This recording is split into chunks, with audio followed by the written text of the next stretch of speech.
need you to be as bold and determined as the immortal General Douglas MacArthur, who knew that the American soldier never ever quits.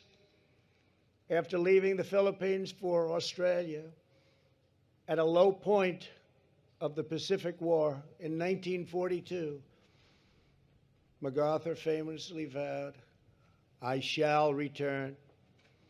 For 2 years, he then took great strategic risks and placed himself often in personal danger.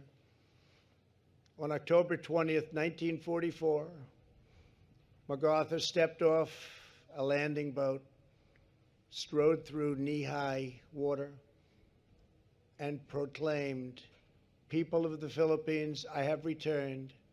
By the grace of Almighty God, our forces stand again on Philippine soil." He then called upon the island's brave people to rise up and join the fight. America's momentum was unstoppable.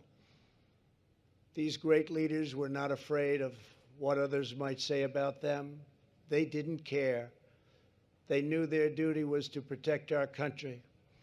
They knew the Army exists to preserve the Republic and the strong foundations upon which it stands: family, God, country, liberty, and justice.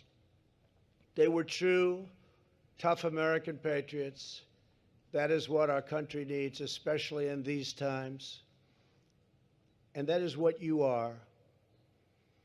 Each of you begins your career in the Army at a crucial moment in American history. We are restoring the fundamental principles that the job of the American soldier is not to rebuild foreign nations, but to defend and defend strongly our nation from foreign enemies. We are ending the era of endless wars. In its place is a renewed, clear-eyed focus on defending America's vital interests. It is not the duty of U.S. troops to solve ancient conflicts in faraway lands that many people have never even heard of. We are not the policemen of the world, but let our enemies be on notice.